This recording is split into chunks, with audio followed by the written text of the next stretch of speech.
I am Kendria, and I am in my 4.5 year of homeschooling. A middle school / high schooler. So I've just started doing some homeschool intentional things with my 2-year-old, and that does not mean probably what you think it means. It's just on purpose teaching Bible verses and some different things. But doing middle and high school first has really prepared me for what this season of like starting with my own kids in my own home has looked like. So a little background. I started homeschooling a family member after COVID. And because of the nature of like how I started, like I have an elementary background. I do not know much about middle and high schools, but I thought I'd have an education background, and I want to do this for my kids eventually, so I'm not intimidated by that. And so I took it on, and I've learned a lot of different things in the last 4.5 years. So I jotted them down in chicken scratch writing. So sorry if I have to look really hard at my notes. But the first one is homeschool time is not the same as public school time. And I feel like that's worth saying because when my family member started homeschooling with me, he was pretty far behind in reading. Like he was starting 7th grade, and the diagnostics I ran on him from The Good and the Beautiful said that he was at a 2nd grade reading level. So that was like 5 grades. That was, I think, the biggest discrepancy. I mean, everything else, like math he enjoyed, but he was a little bit behind in, but he was able to catch up in. And so anyway, I feel like if you just think about middle and high school in general in a public school setting, there's so much time that's spent wasted, essentially, like transition times, you know, you count the lunch period time, the soft start to a class, and then like maybe an exit ticket or a finish. But there's just not an efficiency factor. And so I felt like I was feeling like, oh my gosh, I'm gonna have to make up 8 hours a day with him somehow. And you know, I didn't really even know how to do that because I was working full time, and I would get home and start homeschooling him on FaceTime as soon as I got off work until like 7 or 8 at night. And anyway, long story short, he had to do some extra time in the summer, but now he's on track to graduate. He's an 11th grader, and he should be receiving his diploma next spring, so spring of 2027. And I think the second thing that I learned that was really valuable was that, especially in those older grades, you can let go, you can release a little bit of control and watch them start to thrive in a way that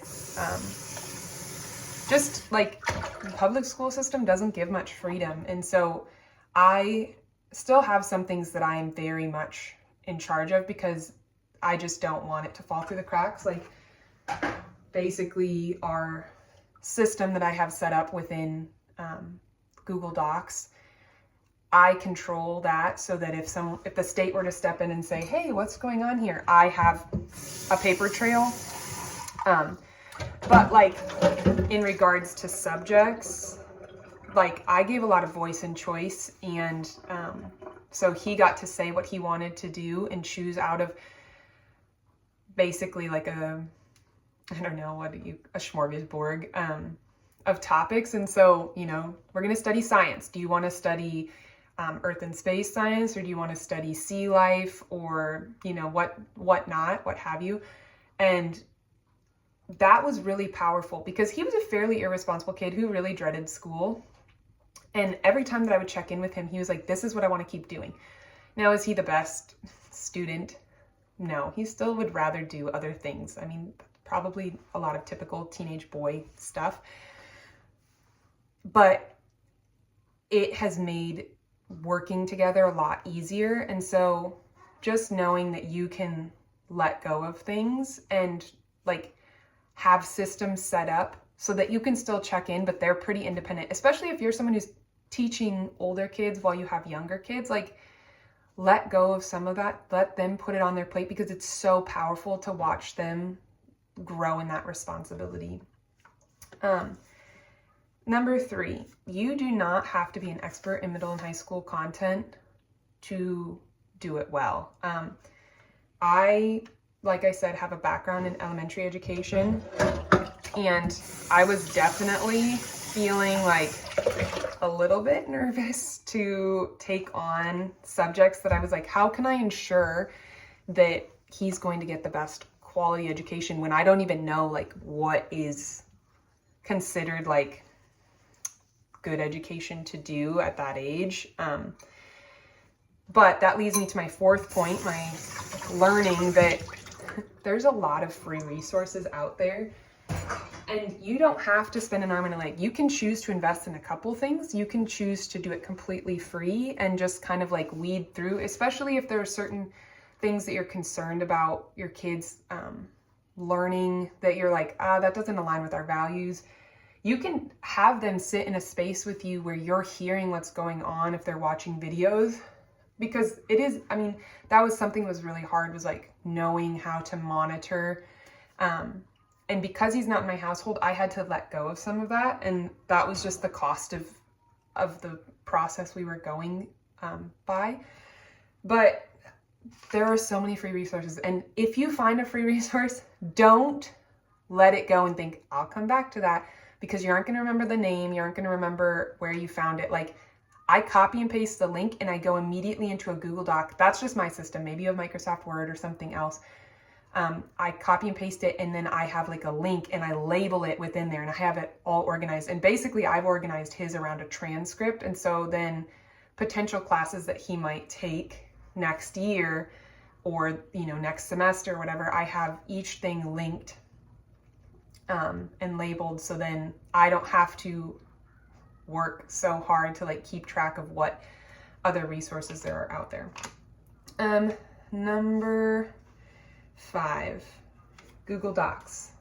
Okay, this is a free resource that has literally changed my life. I mean, I am a Google Docs queen, and if you ask any of my friends, they would tell you like, oh, Kendria has a Google Doc for that. Like, I keep one for anything you can imagine, because I just know that I'm not going to remember. But it's been a great way for me to link. Like, I have the transcript, and that links into different ideas that we might do. And I have his weekly work that he does, and it's organized in a Monday through Friday layout with the day of the week and the number of days in school he's been, so that I have made a system where my brain doesn't have to think hard. It just needs to copy and paste, or like make a copy every week or month. That's how I'm approaching it now. And I edit it based on what I need for that month. So find a system that works for you, but hold on to it and keep coming back to that. Be faithful to that. And so something that's helped me is I have Google Drive on my phone and Google Docs. And so I can work within those, and I just, I found something, and I'm going in, I'm going in and I'm going to hold on to that. And like, if I use it, great. If I don't, fine. But I just know that it will get lost in the abyss. But I think that's, with that being said, you don't have to like stress about keeping track of everything. Like, knowing what your state expectations are and then abiding by those is going to help you the most. And then, kind of figuring out the in-between and like what are your goals and how are you going to hold to them, like, you're going to be fine. But my 6th thing is look for homeschool assistant programs in your area. We just happened to discover, I've known about the homeschool assistant program that's like a 20-mile radius from us, but I didn't know you could open enroll. And my family member moved to the same town I'm in, and so he was then eligible for it. And I just so happened to be looking into it last year because I was trying to get him a diploma through our school district. And they pointed me in the direction of this homeschool assistance program. And it is really amazing. Like, we have people who check in with us. We have, he's going to get a diploma. He's going to graduate with 12 community college credits. And just like he also is getting social pieces that we've been missing, because it's very hard to like find homeschool connection points for a teenage boy, I feel like, unless you are very involved in a community. And I didn't have that. And like every time I offered him to like go do something, he was like, you know, he just would rather not. Like and it's not like he was socially deprived. He has like a lot of us family members.